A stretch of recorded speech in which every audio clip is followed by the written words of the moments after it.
नमस्कार. मी तुम्हा नमस्कार. सगळ्यांचं पुन्हा एकदा स्वागत करते. पुन्हा एकदा आम्ही घेऊन आलो आहोत तुमच्या समोर एका लेखिकेचं मनोगत, तिच्या कथांमागची कथा आणि त्या लेखिकेचा प्रवास आत्तापर्यंतचा कसा होता.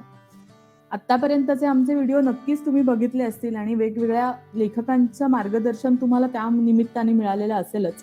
तर आजही आपण अशाच एका लेखिकेशी गप्पा मारणार आहोत. त्यांचं नाव आहे रोहिणी गबाले. रोहिणीजी, मी तुमचं मनापासून स्वागत करते. थँक्यू. तुमची माहिती तुमच्याबद्दलची वाचताना त्यात मी असं वाचलं की लॉकडाऊनमध्ये तुम्हाला एक हे लेखनाचं तुमच्यातलं जे टॅलेंट आहे त्याचा शोध लागला आणि तुम्ही तेव्हापासून लेखनाला सुरुवात केलीत. आधी तुम्ही कवयित्री होतातच, पण लिखाणाला तेव्हा सुरुवात केली. कवयित्री नाही बोलता येणार, ते जस्ट आपल्या डायरीमध्ये लिहिण्यासाठी काहीतरी म्हणून कविता करायची, बाकी नाही. पण कविता करणं ही खरं तर सगळ्यात अवघड गोष्ट आहे आणि ते तुम्ही स्वतःसाठी का होईना करायचात, म्हणजे नक्कीच तुम्हाला कवयित्री म्हटलंच पाहिजे. तर तुमचा हा कवयित्री ते लेखिका हा प्रवास कधी सुरू झाला आणि कसा झाला याबद्दल आम्हाला काही सांगाल का? ऍक्च्युली खरं तर कवयित्री नाही. आता जसं मी तुम्हाला म्हटलं की मी जस्ट लिहायची, मला वाचनाची आवड होती, त्यामुळे मग थोडंफार कविता करायची. आणि लिखाणाचं म्हटलं तर लॉकडाऊनचा काळ होता, त्यावेळेस करायला काही नव्हतं. आमचं स्वतःचं हॉटेल आहे, त्यामुळे मग पूर्ण बंद, त्यात थोडंसं आउटसाइड एरिया, तर काहीच म्हणजे बाहेर जाण्याचाही सोर्स नाही, काही नव्हतं. तर सहज एकदा असंच कंटाळा आला, त्यामुळे मी एक पार्ट टाईप केला आणि मैत्रिणीला पाठवला. तर त्यावेळेस तिने खूप म्हणजे फोर्स केला की नाही तू लिही म्हणून, जर नाही जमलं तर मग ठीक आहे, गोष्ट वेगळी, पण सुरुवात तरी कर. आणि मग तिचंही नाही मी ऐकलं, मी अजून एका मैत्रिणीला पाठवलं, तिच्याकडून कन्फर्म केलं आणि त्यानंतर मग पहिला पार्ट अपलोड केला. आणि तसं बघायला गेलं तर पहिलं पार्ट मी खूप पळवत म्हणजे त्याला जास्त असं एक्सप्लेन केलं नाही, जेवढं जमेल तेवढं पटापट लिहत गेली. आणि जेव्हा ते पर्व संपलं त्यावेळेस रीडर्सचा खूप रिस्पॉन्स होता की तुम्ही खूप फास्ट पळवलं, तर तुम्ही ह्याचं पर्व चालू करा. तेव्हापासून मग तो पर्वचा हळूहळू वाढत गेले आणि ते 1 पर्वापासून 5 पर्वापर्यंत ती कथा पोहोचली. छानच. म्हणजे आपण म्हणतो की कविता जनरली 4 ओळीची असते, किंवा जेव्हा आपण स्वतःसाठी लेखन करतो तेव्हा डायरी लिहितो किंवा थोडक्यात लिहितो, पण तुमच्या लेखना तुम्ही लिहू शकता हे जेव्हा तुम्हाला समजलं आणि लेखनाची गोडी निर्माण झाली, तेव्हा इतकं सुंदर नॉवेल आणि इतक्या जास्त शब्दांपर्यंत रसिकांना आवडतंय असं तुमच्याकडनं निर्माण झालं. तर मला असं तुम्हाला आता विचारायचं आहे की लॉकडाऊनमध्ये करायला काही नव्हतं म्हणून तुम्ही लिहून बघितलं, हे अगदीच म्हणजे काय म्हणायचं, हे वरवरचं झालं. कारण लेखन हे आतून असावं लागतं कितीही म्हटलं तरी. त्यामुळे मुळातच तुमच्याकडे ते होतंच, त्यामुळे तुम्ही हे पुढे करू शकलात.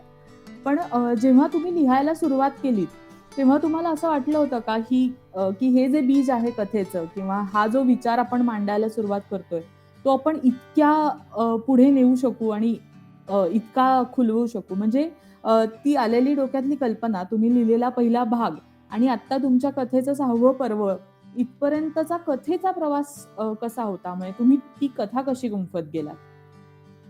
सुरुवातीला ज्यावेळेस पहिलं पर्व लिहायला घेतलं त्यावेळेस फक्त एक मला म्हणजे वाचकांपर्यंत पोहोचवायचं होतं की 2 मित्र असतात.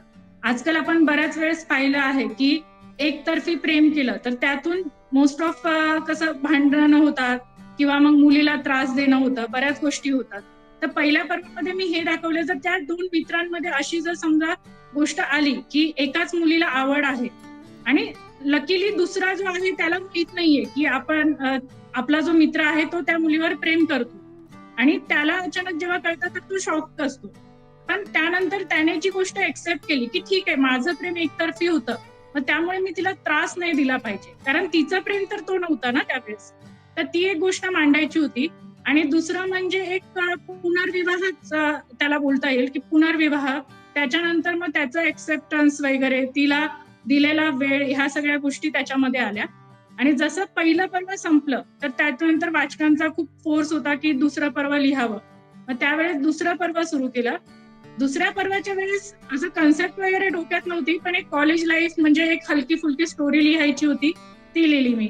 आणि त्यामध्ये सुद्धा कसं होतं की त्या दोघांमध्ये थोडाफार मिसकम्युनिकेशन होतं. म्हणजे एक बोलतो ओव्हर पॉझेसिव्हनेस असतो, तर तो थोडासा त्याच्याकडून दाखवला गेलाय, जो मितांश म्हणून कॅरेक्टर मी मांडलंय त्याच्याकडून. आणि मग त्याच्यानंतर त्यांच्यातला थोडासा दुरावा आणि मग नंतर मग पुन्हा त्यांचं मग लग्न. पण आता ह्याच्यामध्ये सुद्धा एक गोष्ट अशी की जो पहिला हिरो होता त्याची मुलगी आहे, तर त्यामध्ये दत्तक म्हणजे दत्तक नाही, सावत्र वडील आणि मुलीचं नातं ते खूप चांगल्या प्रकारे मांडण्याचा प्रयत्न केला.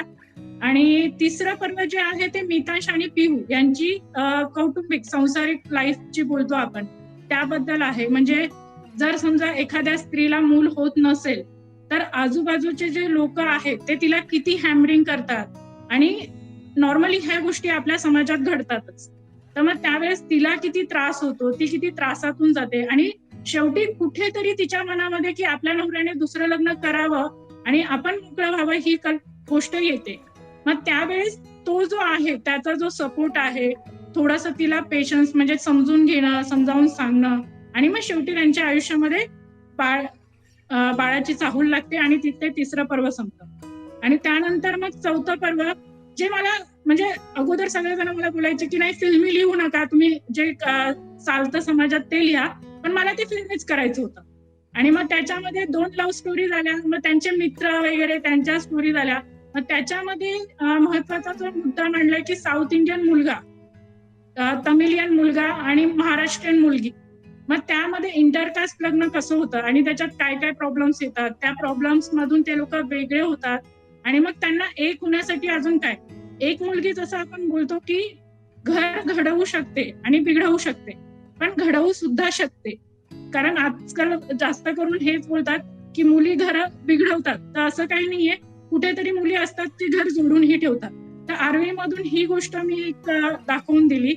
त्यात नंतर मग 5वं पर्व जे होतं, 5व्या पर्वामध्ये त्यांचा मुलगा म्हणजे जो चैतन्याने अडॉप्ट केलेला मुलगा, आता मोस्ट ऑफ अडॉप्ट कधी करतात की ज्या वेळेस मूलबाळ होत नाही त्यावेळेस अडॉप्ट करतात, पण इथे तो एकटा होता त्यामुळे त्याने स्वतःसाठी म्हणजे त्याला त्या मुलालाही त्याला एक वडील म्हणून जागा द्यायची होती, आणि स्वतःला पण एक काहीतरी पाहिजे, कोणीतरी आपल्या जवळ पाहिजे, त्यामुळे त्याने त्या मुलाला अडॉप्ट केलं. मग ते अडॉप्ट केल्यानंतर जरी समजा आई वडील आपल्याला कितीही जीव लावत आले, पण जेव्हा तो समाजात शाळेत जातो त्यावेळेस बाकी लोक त्याला एक्सेप्ट करतात की नाही, काय काय प्रॉब्लेम्स येतात, या गोष्टी त्याच्यात आल्या. 5व्या पर्वामध्ये बऱ्याच म्हणजे अशा की कधी मस्ती आहे, कधी रडणं आहे, बरंच काय काय आहे. ऍक्च्युली खरं तर 5वं पर्व असा एंड केला होता की मला 6वं लिहायचंच नव्हतं, पण वाचकांचा रिस्पॉन्स होता त्यामुळे मी 6वं लिहायला घेतलंय. पण अजून तरी म्हणजे ते जे मला वाटत होतं आतापर्यंत पर्व लिहिताना जी मजा येत होती ती अजून तरी आली नाही, पण आहे त्याचा ही कन्सेप्ट खूप वेगळा आहे, त्याच्यातून काहीतरी चांगलं देण्याचा प्रयत्न मी नक्कीच करेन. नाही, निश्चितच आम्हाला खात्री आहे की 6वं पर्व ही वाचकांना तितकंच आवडेल. आणि एका लेखकासाठी हे अजून आनंद कुठला की वाचकांच्या मागणीमुळे आपल्याला अजून अजून लिहावं लागतंय, याचा अर्थ आपण लिहिलेलं वाचकांना एवढं आवडतंय. आता तुम्ही जे आम्हाला सगळ्या पर्वांचा जवळजवळ सारांशच सांगितलात, तर त्याच्यात माझ्या असं लक्षात आलं की मानवी भावना, प्रत्येक प्रकारच्या मानवी भावनांचा आणि मानवी नात्यांचा तुम्ही खूप सुरेख पद्धतीने तुमच्या कथेत वापरही केलेला आहे आणि त्यातनं तुमची कथा पुढे नेलेली आहे. नक्कीच सगळ्या वाचकांना त्यामुळेच तुमची कथा आवडत असेल. मी शुभम यांना विनंती करते की काही तुमचे प्रश्न असतील तर विचारा. नमस्कार मॅडम. नमस्कार. सर्वप्रथम तुमचं स्वागत की एवढं छान लिखाण आम्हाला पुरवलं तुम्ही, आणि तुमचं लिखाण वाचून खरंच म्हणजे खूप छान वाटलं.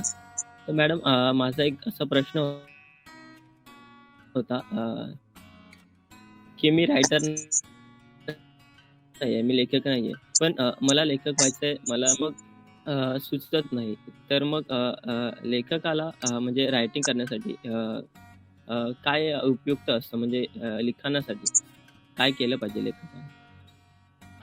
लिखाणासाठी खरं बघायला गेलं तर जास्त वाचन गरजेचं आहे, पण वाचन गरजेचं असण्यापेक्षा मी बोलेल की ना माणसाचा स्वभाव ओळखणं, जसं आपण कॅरेक्टर मांडतो त्याच्यावरच महत्वाचं तुमची जी कन्सेप्ट आहे, तुमची जी गोष्ट आहे त्या गोष्टी आहे. वाचन ह्यासाठी हवं की तुमचा जो शब्दांचा जो साठा आहे तो त्याने वाढतो. आणि दुसरं, जर लेखक म्हणून तुम्हाला सुरुवात करायची तर सर्वात पहिले तुम्हाला पेशन्स ठेवावा लागेल.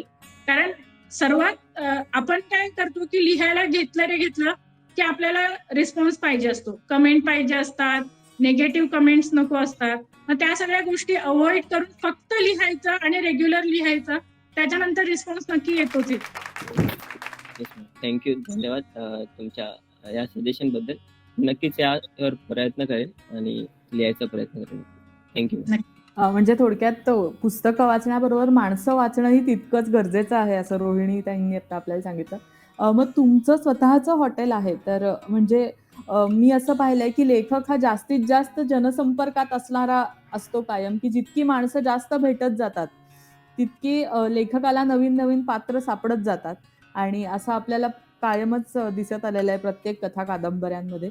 तर मग तुमच्या घरच्या म्हणजे या हॉटेलचा स्वतःच्या आणि तुमच्या लेखनाचा कसा तुम्ही संबंध सांगाल, किंवा त्याचा तुम्हाला किती उपयोग होतो असं तुम्ही सांगू शकाल? जसं तुम्ही आता विचारलात की जेवढं माणसांना आपण बोलतो त्यांच्याशी ओळखी होतात, तसं आपल्याला स्वभाव कळतात. तर ऍक्च्युली सुरुवातीपासून म्हणजे मी लग्न व्हायच्या अगोदर 7 वर्ष HR म्हणून जॉब केलाय. तर तिथे BCA आणि BBA स्टुडंटचे पूर्ण ऍडमिशन्स, त्यांचे पॅरेंट्सशी कम्युनिकेशन करणं हे माझं काम होतं. प्लस त्याच्या व्यतिरिक्त इंटरव्ह्यू घेणे, स्टाफ हायर करणे, तेही आमच्या एक ब्रांच होती आणि दुसऱ्या एका ब्रांच मधून 10 ब्रांच हँडल करायला लागायच्या. मग बसूनच तुम्हाला इंटरव्ह्यू घेऊन समोरचा व्यक्ती कसा आहे हे ओळखावं लागायचं त्यावेळेस. ते एक तिथून शिकली. आणि दुसरं हॉटेलमध्ये बघायला गेलं तर आहे म्हणजे कम्युनिकेशन, कधी कधी जसे गेस्ट येतात त्यांच्यासोबतही कम्युनिकेशन होतं. आता जसं आपण बघतो की प्रत्येकाला सगळ्या गोष्टी आवडत नाही, तसंच आमचाही थोडाफार एक्सपिरियन्स आहे. काही जण चांगलं बोलतात, काही जण वाईटही बोलतात. पण मग ते वाईट आहे तर का वाईट आहे ह्या गोष्टी आपण समजून घेणं, म्हणजे मला सुरुवातीपासून असं एखाद्या समोर सोबत बोलायचं झालं तर मग त्याचा स्वभाव ओळखणं ह्या गोष्टी खूप आवडतात. त्यामुळे मे बी त्याचा इफेक्ट झाला असेल. आणि बाकी लिखाण वगैरे तर आता सध्या जस्ट लॉकडाऊन ओपन झाल्यामुळे थोडाफार त्याचा प्रॉब्लेम होतो आहे, कारण मॅनेज करणं वगैरे. आणि सुरुवातीला जेव्हा लिखाण मी करायला घेतलं त्यावेळेस मुलगी खूप लहान होती, 2 वर्षाची होती, तर तिचा डिस्टर्बन्स काहीच नव्हता.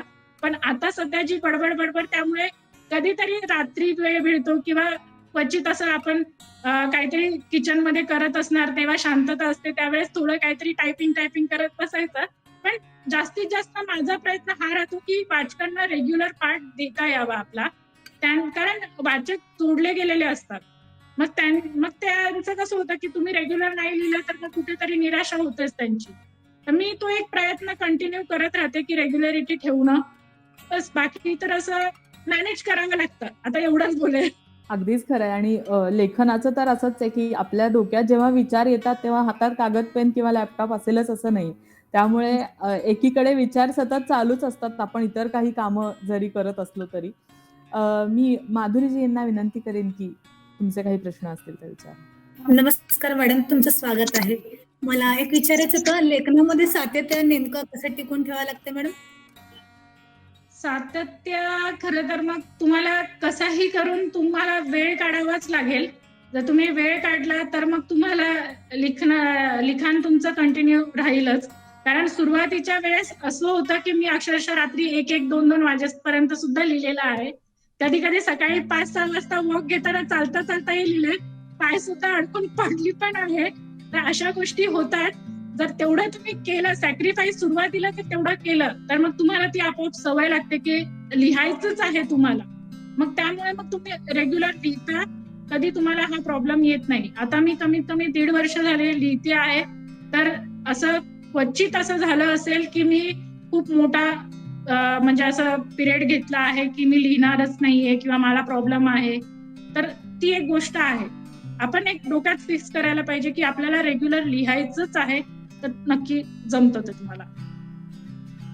आणि मॅडम मी तुमचे तिन्ही पर्व वाचले, तिन्ही पर्व खरं खूप सुंदर लिहिलेलं आहे.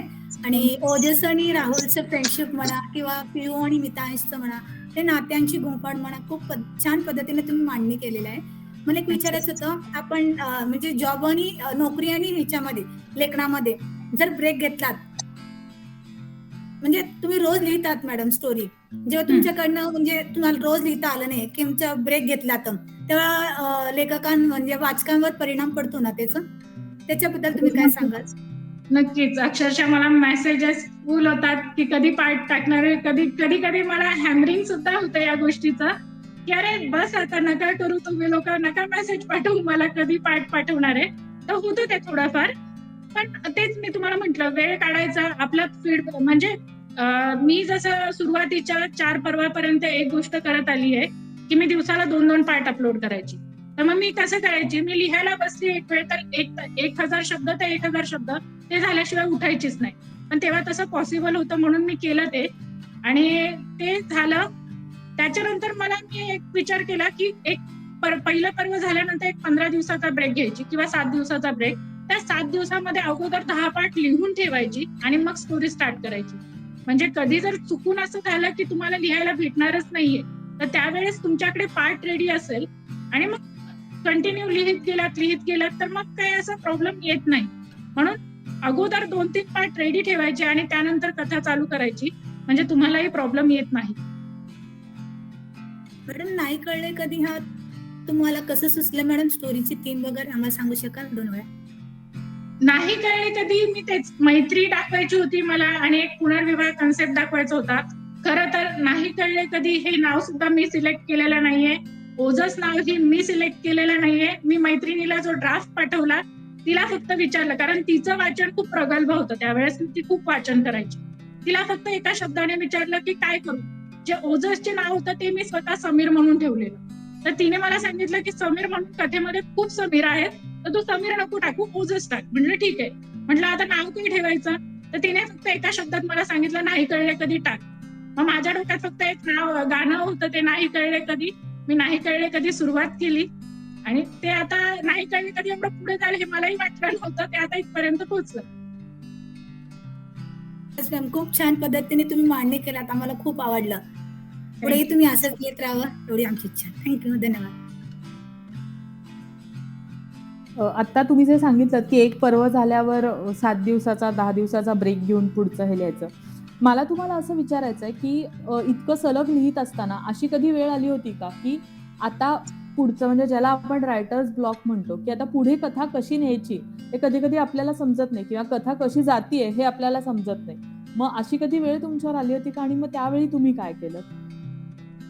नाही, आतापर्यंत कधी अशी वेळ आली नाही, कारण ज्या वेळेस सुरुवात मी करते ना त्यावेळेस त्याचा एंड ठरलेला असतो. मध्ये काय लिहायचं हे मला माहित नाही. त्याचा जो मेन कन्सेप्ट आहे तो माझ्या लक्षात असतो. सुरुवात कुठून करायची, किती कॅरेक्टर आणायचे, किती एंड करायचा हे माहित असतं. त्याच्यानंतर जेव्हा सुरुवात होते तेव्हा वाचकांच्या कमेंट येतात, रिस्पॉन्स बघते, त्यानंतरच कथा वाढवते. उगाच कथा वाढवायची म्हणून कथा अजूनपर्यंत मी वाढवली नाही. मग त्यामुळे कसं होतं, आता जर समजा एखादा कॅरेक्टर आहे आणि त्याचा मित्र मध्ये आला, तर मग त्या लोकांना कुठेतरी त्या मित्रासाठी एक वाचकच स्वतः सजेस्ट करतात, अरे ह्याला एकटा का ठेवता, ह्याला कोणतरी आणा. मग अजून मग एक कॅरेक्टर वाढतं. म्हणजे जर समजा तुम्ही सुरुवात आणि एंड ह्या 2 गोष्टी लक्षात जर ठेवल्या ना, तर मला वाटत नाही तुम्हाला कधी रायटर ब्लॉक येईल. पण जर फक्त सुरुवात करायची म्हणून सुरुवात केला आणि एंड माहितच नाही, आणि हे पण एक महत्वाचं आहे की ज्यावेळेस तुम्ही एंड ठरवता तर मग तो निश्चित वाईट असू दे नाही तर चांगला असू दे, पण तो तुम्हाला मांडता आला पाहिजे. मग त्यासाठी तुम्हाला वाचक निगेटिव्ह कमेंट करू दे, 1 रेटिंग देऊ दे, काही करू दे, पण तुम्हाला तुमचं, आता जसं की पहिल्या पर्वामध्ये राहुलचं जाणं खूप जणांना हर्ट झालं की मी ओजस दाखवलंच नाही, मी राहुलच दाखवलं आणि अचानक तो जातो. म्हणजे हे कोणाला अपेक्षितच नव्हतं की राहुल जाईल म्हणून. मग त्यावेळेस बरेच वाचक मला बोलले की नाही, तुम्ही हे करायला नाही पाहिजे होतं, तुम्ही दुसरं काहीतरी. पण नाही, माझा कन्सेप्टच तो आहे, तर मी बदलू नाही शकत. तर ह्या गोष्टी जर असेल तर मला वाटत नाही की तुम्हाला कधी रायटर ब्लॉक वगैरे येईल काय. नक्कीच, म्हणजे वाचकांचा प्रतिसादही महत्वाचा आहे आणि आपल्या कथेचं जे मूळ आहे त्याच्याशी त्याला धरून राहणं आणि त्याप्रमाणेच कथेचा प्रवास घडवणं हे सुद्धा तितकंच महत्वाचं आहे. सचिनजी, तुम्हाला जर काही प्रश्न असतील तर. नमस्कार मॅम. नमस्कार. खूप दिवसापासून इच्छा होती तुम्हाला बघायची. नाव वाचायचं स्टोरी मध्ये, पॉकेट नॉवेल मध्ये गेलं का स्टोरी बघायचं, नाव वाचायचं, पण बघितलं नव्हतं तुम्हाला. तर मला असं विचारायचंय की तुम्ही स्टोरी एवढं छान लिहिता वगैरे, घरच्यांचा रिस्पॉन्स कसा आहे वगैरे, काही अडचण आली कधी लिहिताना वगैरे? मी लिखाणाला सुरुवात केली तर 1 महिना माझ्या नवऱ्याला माहितच नव्हतं की मी लिहित आहे, आणि ज्या वेळेस मी सांगितलं त्यावेळेस हे जरा बाजूला ठेव, मला काय सांगू नको, मला आळस येतो. लिटरली एक वेळ अशी आलेली की काहीतरी जे राहुलचं जे जाणं होतं, मी म्हंटल हे बघ मी असं असं लिहिणार आहे, तर मग काय वाटतं तुला? तर त्याने मला दिवसभर एवढा त्रास की अरे तू असं लिहिते बघ, उद्या दुसरे काय बोलतील की नवऱ्याला मारून टाकलं असं लिहिलंस तू. आणि मग त्यावेळेस संध्याकाळपर्यंत चिडवून मी या लेवलला आली की मी रडायला लागली की नाही असं नाही, कसं काय बोलू शकतोस तू मला वगैरे. आणि मग त्याच्यानंतर त्याचं म्हणणं काय की तुला जे करायचं ते कर, पण माझ्यापर्यंत नको आणूस, मला नको सांगू वाच म्हणून. आणि मग आता ज्या वेळेस पॉकेट एक्सएमला जेव्हा कथा गेली तर त्याच्यासाठी तो शॉक होता की अरे हिने जस्ट टाइमपास म्हणून लिहायला सुरुवात केली आणि आता हिला या म्हणजे कथेबद्दल एवढं विचारतात वगैरे. तर ठीक आहे, म्हणजे रिस्पॉन्स असा बऱ्याच नातेवाईकांना माहित नाहीये मी लिहिते म्हणून, पण ज्यांना माहितीये त्यांचा शॉकच बसतो, कारण मी कधी जास्त कुणामध्ये मिक्स झालेली नाही. मी जॉब आणि घर याच गोष्टी केलेल्या आहेत. आफ्टर मॅरेज सुद्धा आम्ही एवढ्या लांब आहे त्यामुळे रिलेटिव्ह खूप कमी वेळा असं होतं की भेटणं वगैरे होतं. तर मग आहे रिस्पॉन्स, म्हणजे नेगेटिव्ह तरी कोणाकडून नाही की कोण मला किंवा जास्त मॅटर करतं की नवरा काय बोलतोय, पण नवऱ्याचं असं काही नाहीये, सपोर्ट आहे, त्यामुळे आतापर्यंत एवढं जमलं. निश्चितच या गोष्टी खूप महत्वाच्या असतात आणि मोटिवेटिंग पण असतात. जरी प्रत्यक्ष त्यांनी वाचलं नाही तरी त्यांचा सपोर्ट तुम्हाला आहे हे फार महत्वाचं आहे. बरोबर. शीतलजी, तुम्हाला काही प्रश्न असेल तर तुम्ही. नमस्कार मॅम. नमस्कार. ओके. जसं आपण आतापर्यंत ऐकलं, नात्यांची गुंफण ही खूप उत्तम प्रकारे तुम्ही मांडलेली आहे कथांमध्ये. मला एक असं जाणवलं तुमच्या कथांत स्त्री केंद्रीय आहे थोडीफार, तर त्याबद्दल तुम्ही काय सांगू इच्छिता? स्त्री केंद्रीय आहे. जास्त करून माझी जी कथा आहे ती पुरुषांशी रिलेटेड आहे, कारण आपण बघतो की जास्तीत जास्त कथांमध्ये असं दाखवलं जातं की पुरुष मारहाण करतो किंवा पुरुषच त्रास देतो, पुरुषच हे करतो. पण एक दुसरीही बाजू असते पुरुषाची जी सांभाळून घेणारी असते. जसं की फॉर एक्झाम्पल मी असं सांगितलं की माझा नवरा वाचत नाहीये, पण तो मला सपोर्ट करतो. आणि आहे आपल्या समाजात बरेच असे पुरुष आहेत की जे आपल्या वाईफला आहे किंवा बहिणीला आहे सपोर्ट करतात. म्हणजे एक चांगली बाजू असते पुरुषांची, तीच मी दाखवायचा प्रयत्न केला. आता जसं की ओजस आणि पिहूचं एक रिलेशन मी मांडलं, तर माझे एक वाचक आहे, त्यांनी माझ्याकडून नंबर घेतला. मी मोस्ट ऑफ कुणाला नंबर वगैरे देत नाही, पण त्यांनी खूपच फोर्स केला की मला तुमच्याशी बोलायचंच आहे. मग त्यानंतर मी त्यांना नंबर दिला, तर त्यांनी म्हणजे स्वतःबद्दल सांगितलं की त्यांचं सेकंड मॅरेज आहे आणि त्यांच्या मुलीचं आणि त्यांच्या मिस्टरांचं नातं तसं पिहू आणि ओजस सारखं आहे. त्या समाजात असे पुरुष नक्कीच आहेत. आणि जर समजा आता बरेच लोक बोलतात की तुम्ही हे दाखवता तर असं होऊच नाही शकत, नवरा बायकोला मदतच नाही करू शकत, तर मला तरी हे वाटत नाहीये, कारण माझा नवरा मला मदत करतो. आणि दुसरं म्हणजे की जर समजा आपण बोलतो की असं घडू नाही शकत, तर मग घडवा. तुम्ही आहात स्त्री आहात, उद्या तुम्हाला बाळ होणार आहे, मुलगा झाला तर त्या मुलाला घडवायचा प्रयत्न करा, त्याला तसं बनवायचा प्रयत्न करा. मे बी त्यामुळे पुढे तरी तसे पुरुष घडतील, जर आता नाही येत तर. नाही, खरंच खूप सुंदर विचार आहे हा, आणि हा विचार आपल्या समाजात रुजू व्हायलाच पाहिजे, कारण आता त्याला किती वेळ फार लागेल, बदललंय. हो एक हो प्रयत्न असं करायला पाहिजे आपण. हो, नाही, अशा नॉवेल्स किंवा असं वाचक तुम्ही आता इतकं सुंदर लिहिलंय, त्यातून नक्कीच घडेल बदल. आणखी एक मला विचारायचं आहे की तुम्ही जसं लिखाणाचं म्हणालात, सांगड घालता जसं सगळ्यांनी बोललेत, कधी म्हणजे कधी वेळ काढता स्वतःसाठी, स्वतःच्या लिखाणासाठी, म्हणजे जॉब प्लस हे? कधीही लिहिते मी, सकाळी उठली तरी फोन हातात घेते, रात्री झोपेतून मध्ये उठली तरी फोन हातात घेते. माझा असा फिक्स काहीच वेळ नाहीये. म्हणजे खरंच नाही, कधी कधी अक्षरशः कुकर लावताना सुद्धा भातात कुकरच्या शिटी होईपर्यंत मी काहीतरी वाक्य लिहून टाकते. आणि सीन तर अक्षरशः झाडू मारताना सुद्धा असे काही काही सीन आठवले आहेत. तर मग असं परफेक्ट असा टाइम आहे मला लिखाणाला मिळतो असं झालं नाहीये. बऱ्याच वेळेस प्रयत्न केलाय मी की नाही आता मी सकाळी उठली ना तर आता 2 तास लिहिलंच, तर असं होत नाहीये. कारण कधी कधी कसं होतं आमच्याकडे गेस्ट वगैरे असले तर मग लवकर उठून खालीच जावं लागतं रेस्टॉरंटला, तर मग ते पॉसिबल नाहीये. त्यामुळे असं फिक्स असा टाइम नाहीये. वेळ काढायचा तर मग दिवसातून थोडंफार तरी लिहायचं, हे एवढं फिक्स असतं, त्या पद्धतीने करते. आणि ही जी कथा आहे मॅम, मला असं विचारायचं की ही कल्पित वास्तव आहे की वास्तव कल्पित? कुठे कशाची सांगड घालते ही कथा? खरं बघायला गेलं तर मी काल्पनिक कथाच लिहिली आहे. कारण कितीही नाही म्हटलं तरी नाही आहेत 10% पुरुष तसे असतात जसं मी लिहिले आहेत तसे. पण मला जो माझ्याकडे स्क्रीनशॉट्स आहेत जे बरेच जण बोलतात की आमचे मिस्टर तसे आहेत. जसं की आजकाल पिढी बदलत चालली आहे. जसं मितांशची मी केस सांगितली की पिहूला प्रेग्नन्सीमध्ये प्रॉब्लेम होता, त्यावेळेस त्याने मितांशने तिला खूप सपोर्ट केला. हा भले त्यांचं लव्ह मॅरेज असू देत पण त्याचा सपोर्ट होता तिला, की प्रत्येक वेळेस की ठीक आहे जाऊ देत, जे बोलतात लोक, आपल्याला मूल होऊ किंवा नाही होऊ हा आपला प्रश्न आहे, दुसऱ्यांचं काय करायचंय. इव्हन त्याच्यामध्ये तिच्या सासूचाही तेवढाच सपोर्ट होता की काही असू दे, जे होईल ते आपण बघूया.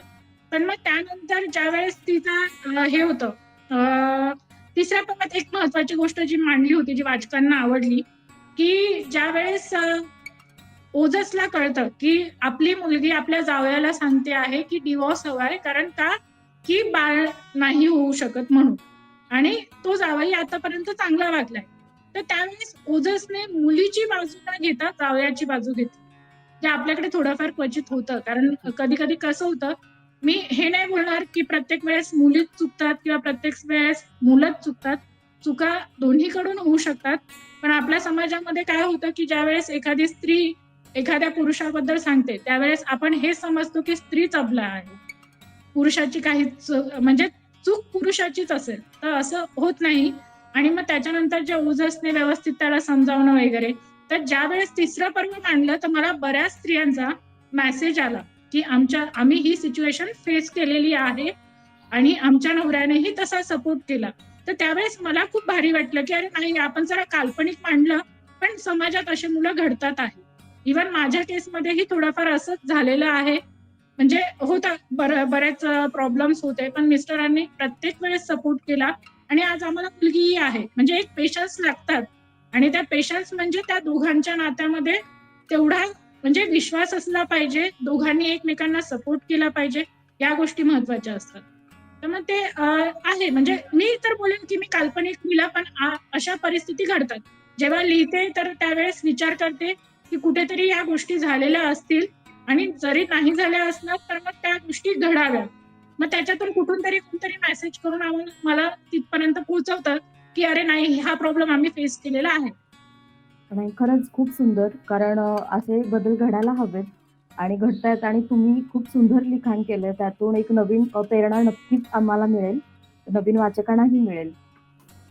मुळात आत्ता तुम्ही जे बोलत होतात ते ऐकताना माझ्या एक लक्षात आलं की आपल्याकडे असा समज असतो की एखाद्या कथेत निगेटिव्ह पात्र जास्त किंवा संघर्ष जास्त, तर त्या त्या कथा लोकांना जास्त आवडतात, त्याला वाचक जास्त किंवा जसं प्रेक्षक जास्त मालिकांच्या बाबतीत तसं. पण तुमच्या कथेमध्ये तुम्ही पॉझिटिव्हिटी इतकी दाखवली आहेत, नवरा बायकोच्या रिलेशन मधली असू देत किंवा वडील मुलीच्या रिलेशन मधली असू देत, आणि तरी तुम्हाला वाचकांचा इतका चांगला प्रतिसाद मिळालाय, म्हणजे नक्कीच ही तुमच्या लेखनाची ताकद आहे की छान सगळं दाखवून तुम्ही वाचकांना खिळवून ठेवू शकलात. सर्वेशजी, तुम्हाला काही प्रश्न असतील तर. नमस्कार मॅडम. नमस्कार. सगळ्यात आधी अभिनंदन की इतका चांगला रिस्पॉन्स आहे तुमच्या कथांना. आणि मला असं विचारायचंय की तुम्ही सांगितलं की 7 वर्ष तुम्ही HR म्हणून जॉब करत होतात आणि 10 वर्ष तुमचा मराठीशी काही संबंध नव्हता आला.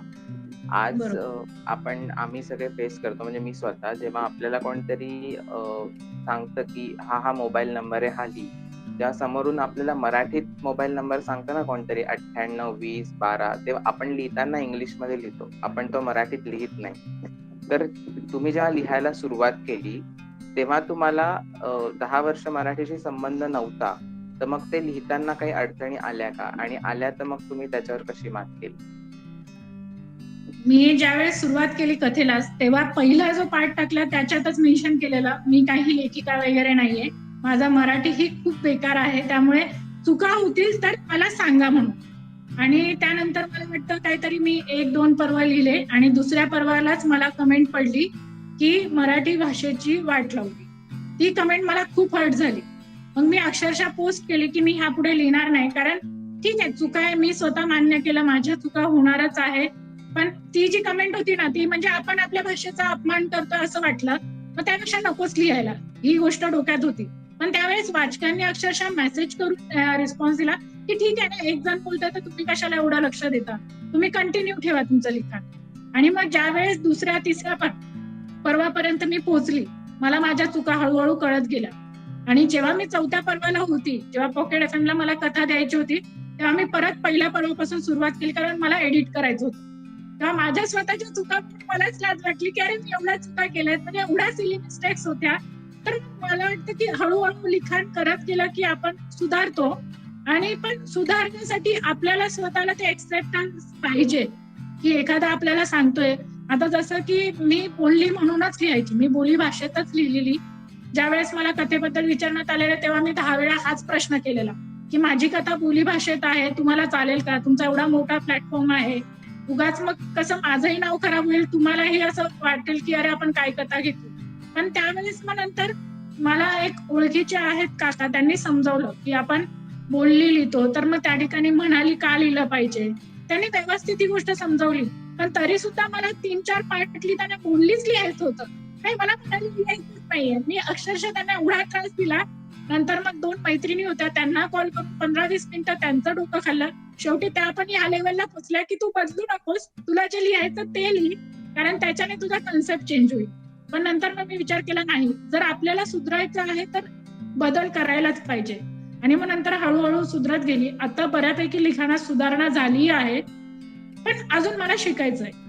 मग एक हे गोष्ट पाहिजे की आपल्याला शिकायचंय, ही गोष्ट जर आपल्या डोक्यात असेल तर मग आपल्याला कधीच अडचण येणार नाही. आणि दुसरं म्हणजे मराठीशी जरी माझा 10 वर्ष संबंध नव्हता, तरी सुद्धा मराठी हा माझा सर्वात जास्त आवडता विषय होता. 12वी पर्यंत मराठी खूप आवडायचं, लिखाण चांगलं होतं. आता अक्षर खूप घाणेरडं आहे, पण त्यावेळेस लिखाणही चांगलं होतं आणि बऱ्यापैकी व्याकरण ठीक होतं. आता कुठेतरी आहे, चुकतं, अजूनही चुकतंय, मी मान्य करते चुका होतात आहेत, पण ठीक आहे, सुधारायचं आहे. तर मग थोड्याफार चुका पण कधी कधी झाल्या तर कोणीतरी समजावून पण सांगतं. आणि मराठीसाठी व्होकॅब्युलरी आपली वाढवावी, ह्यासाठी तुम्ही आम्हाला काही सुचवाल का, की आम्ही ते कुठून वाढवू शकतो? नाही, मी तरी काय करते की आपल्या जे रेग्युलर आहे ते शब्द वापरते. मी असं काहीच वेगळं वाचन केलं नाहीये. इव्हन दुसरीकडे वाचनाला मला वेळ नाही मिळत तसं बघायला, कारण रेग्युलर लिखाण जर आहे तर मग वाचन तिथे कमीच होतंय. तर मला वाटतं वाचन करावं, त्याच्याने तुमचा शब्दसाठा तर वाढतोच, पण त्याच्या व्यतिरिक्त तुमच्या आजूबाजूचे पण आहे शब्द ते तुम्ही घेऊ शकतात. म्हणजे असं काही नाहीये की तुम्हाला एकदम परफेक्टच शब्द पाहिजे आहे. त्यासाठी मेन तुमच्या भावना पोहोचवणं गरजेचं आहे. त्या जर तुमच्या भावना पोहोचतात आहेत, मग तो शब्द काहीही असो. ठीक आहे, धन्यवाद. थँक्यू. जसं आता समजा आस्व आणि अश्रू, पण आस्व आपण बोलतो की किती म्हणजे स्टँडर्ड शब्द आहे, अश्रू नाही, पण शेवटी तेच आहे, त्याचा अर्थ तोच आहे ना. खरं आहे, म्हणजे आपल्याला नक्की काय म्हणायचं आहे हे वाचकांपर्यंत पोहोचणं पण तितकंच महत्वाचं आहे, जितकं आपण कुठली शब्द निवडतो आणि भाषा कशी आहे हे महत्वाचं आहे. जसं मराठीच्या आता सर्वेशनी प्रश्न विचारला, तसं मला तुम्हाला एक विचारावं असं वाटतं की तुम्ही ही पूर्ण कथा लिहित असताना, याचं प्रत्येक पर्व लिहित असताना असं कधी झालंय का की एखादा पात्र हे तुम्हालाच इतकं आवडलं, जेव्हा आपण पात्र रंगवत जातो, त्यात अनेक घटना घडत जातात, तेव्हा एखाद्या पात्राचं वागणं, त्याची शैली ही आपल्याला लेखका म्हणूनच इतकी आवडत जाते की आपण थोडंसं आपला कल जास्त त्या पात्राकडे असतो किंवा त्याला झुकतं माप एक दिलं जातं. तर असं कधी तुमचं झालंय का? नाही, कारण आजपर्यंत वाचक मला ही गोष्ट बोलून दाखवतात की तुम्ही कोणत्याही म्हणजे जे छोटंही कॅरेक्टर असेल त्याच्यावरही तुम्ही अन्याय केला नाही. म्हणजे सगळ्यांच्या जर स्टोरी दाखवायच्या तर सगळ्यांच्या स्टोरी आल्या.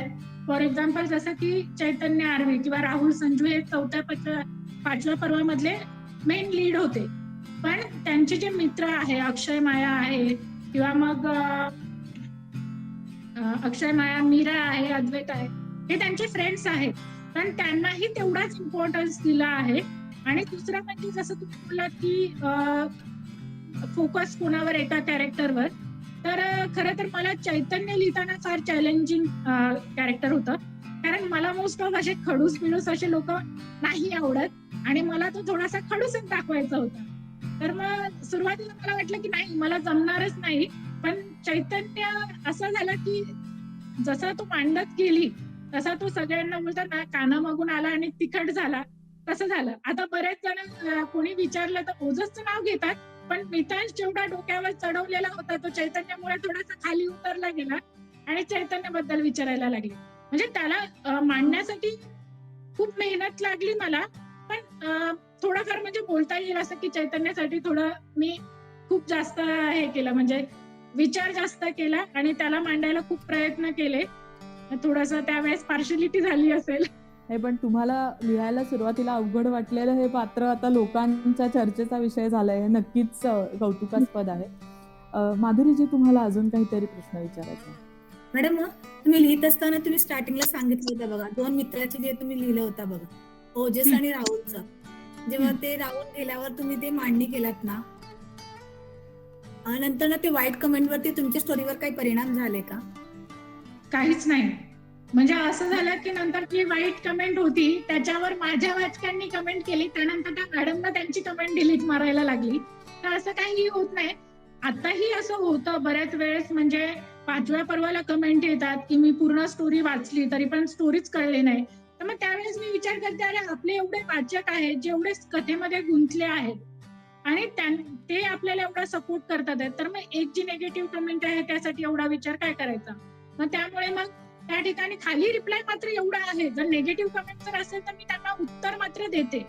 जिथे चुकत असेल त्या ठिकाणी आपण ऐकून घ्यावं, पण जिथे चुकत नसेल तर का चुकत नाही याचं उत्तरही द्यावं. मी उत्तर देते.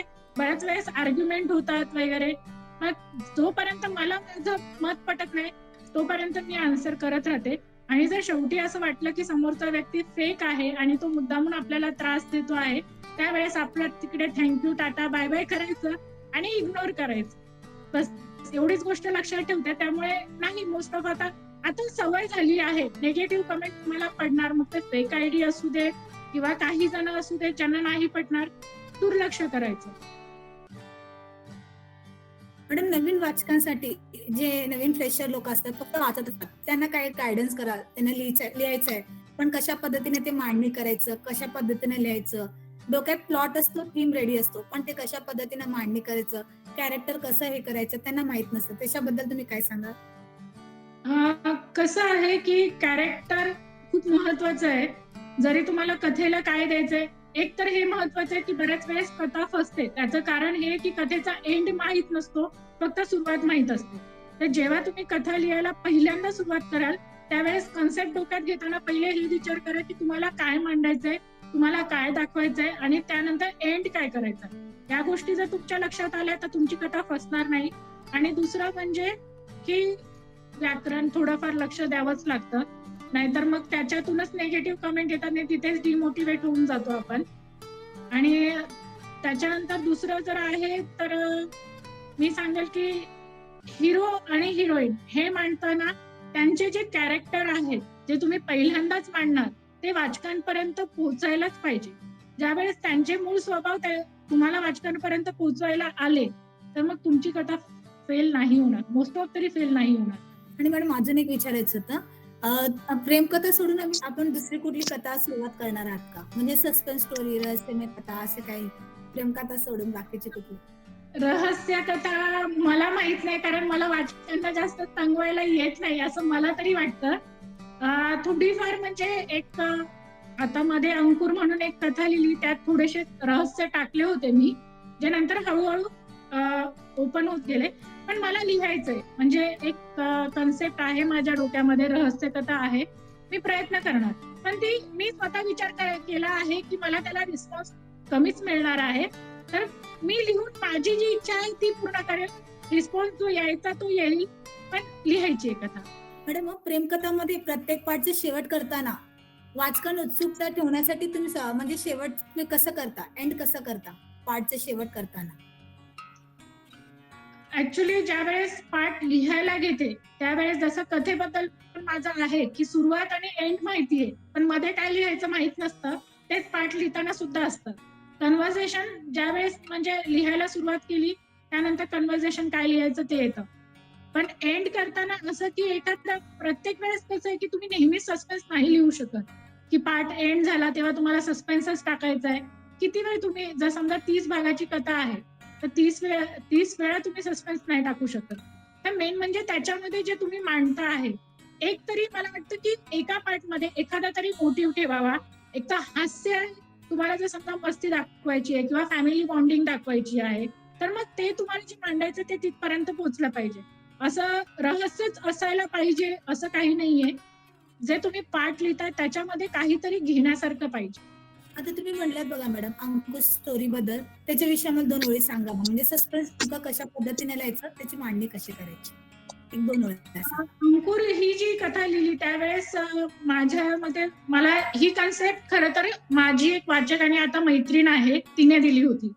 तर तिच्या कन्सेप्ट म्हणजे तिची कन्सेप्ट काय होती की गावाकडला मुलगा आणि शहरातली मुलगी. तर मग मला त्याच्यामध्ये काय की तिचा मी पास्ट टाकला, पण तो पास्ट जेव्हा कथा संपत आली त्यावेळेस तो पास्ट ओपन झाला की म्हणजे का ती एकटी का राहिली, काय तिचा प्रॉब्लेम होता, कशामुळे ती अशी म्हणजे बुजलेली राहते, ती कोणाशी मिक्सअप होत नाही, मुलांशी मिक्सअप होत नाही. मग ह्या गोष्टी नंतर ओपन झाल्या.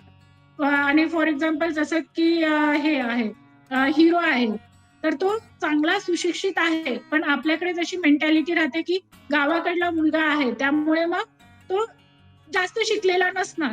तर मग त्यावेळेस थोडा एक 6-7 पार्ट मध्ये तो शिकलेला आहे, तर हे एक पुढे आलं. म्हणजे अशा छोट्या छोट्या गोष्टी आहेत त्या तुम्ही ठेवून रहस्य क्रिएट करू शकता. म्हणजे मला वाटलेला जो माझा प्रयत्न फेल होईल तो खूप चांगल्या प्रकारे सक्सेसफुल झाला. तर मग असं होईल, कधीतरी फेल जाऊ शकतं, कधीतरी होऊ पण शकतं चांगलं. सगळ्या प्रकारचं लेखन केलं गेलं पाहिजे आणि तुम्ही अजून वेगवेगळ्या जॉनरमध्ये आमच्या इथे लिहा आणि वाचकांना अजून लाभ मिळू देत तुमच्या लेखनाचा, असंच आमच्या सगळ्यांची इच्छा आहे. मला तुम्हाला एक जाता जाता असं विचारावं असं वाटतं की या लेखनाचा प्रवास जसा होता तसा पॉकेट नॉव्हेल्स बरोबरचा हा तुमचा प्रवास कसा होता आणि तो अनुभव तुमचा कसा होता? पॉकेट नॉव्हेलचा माझा प्रवास चांगलाच होता, कारण पॉकेट नॉव्हेलला जेव्हा लिहायला सुरुवात केली त्यावेळेस मी स्वतःमध्ये बऱ्याच सुधारणा केल्या. ज्या मला कळल्या की माझ्या चुका आहेत त्या मी दुरुस्त केल्या. थोडंसं आहे की आता वाचकांच्या कमेंटवर, जसं आता या स्टेजला थोडीशी सवय झालेली आहे की कमेंट जास्त याव्या वगैरे हे ते, तर ते थोडंसं कमी आहे की म्हणजे कमेंट्स नाही एवढे येते.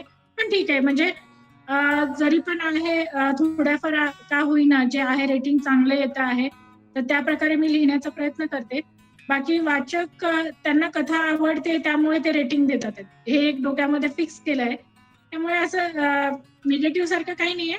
पण पॉकेट नॉव्हेल मध्ये आता ज्यावेळेस लिहायला अजून कथा नवीन लिहील त्यावेळेस मला ते खऱ्या अर्थाने कळेल की आपल्याला रिस्पॉन्स कसा येतोय. नक्कीच. आणि नवीन नवीन कथा आमच्या इथे तुम्ही अजून लिहित राहा. तुमचा असा छान वाचक वर्ग तयार झालेला आहे आणि आम्हाला सगळ्यांनाही तुमच्या कथा वाचायला खूपच आवडेल.